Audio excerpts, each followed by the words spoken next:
우리는 나중에 과학이 그걸 입증하고 풀어냄으로써 하나님의 섭리를 알게 됩니다. 처음에는 그걸 몰랐어요.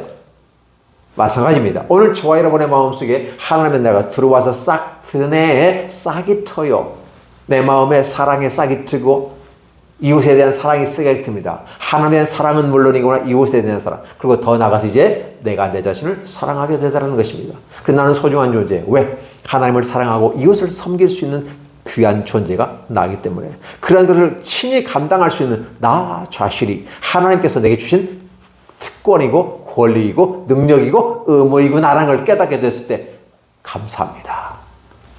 우리 같은 연약한 존재들을 사용해서 쓰시니 고맙습니다 라고 우리는 말할 수 있습니다. 자, 이제 주님께서 갑자기 분위기를 바꿉니다. 이제는 우리가 딴 데 가자. 저쪽으로 가자. 다른 사이드로 가자.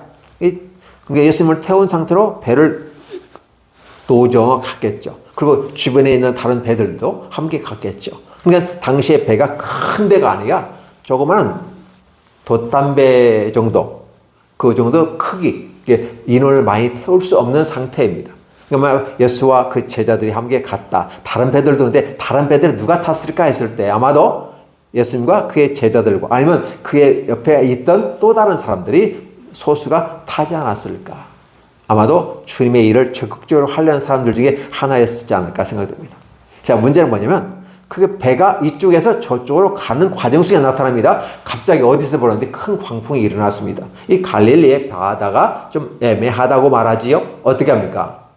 지중해보다도 한 230m 정도 낮은 위치에 산으로 둘러싸여 있습니다. 그리고 동북쪽으로 골짜기가 있는데 북쪽에서 불어오는 이런 찬바람하고 따뜻한 바람 사이에 부딪히게 되면서 역사가 나타납니다. 기후가 요동치게 됩니다. 그 요동치는 과정을 우리는 큰 광풍이 일어났다라고 말합니다. 그러니까 엄청나죠. 파도가 일어나게 되고 그 파도가 굉장히 크니까 작은 배들을 삼킬 정도가 됩니다. 견디다. 이 사람들은 사실은 제자들 같은 건 어부 출신들이 많아요. 웬만한 건 다 이겨냅니다. 그런데 감당할 수 없을 상태가 됩니다. 그래서 배가 물로 가득 채워질 정도로.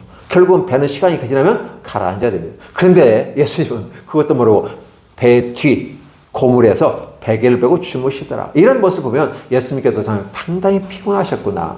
예수님께서 배에 내려서 걸어가시고 그럼 더 피곤할 수 있어요. 근데 이 배에서 저 사람들의 말씀을 가르치고 그 이유에 대해서 이제 마가가 설명하고 다른 장면으로 가는 그 과정 속에서 설명을 해주는 거죠. 그 과정 속에서 좀 주무시는 것 같습니다. 좀 주무시는데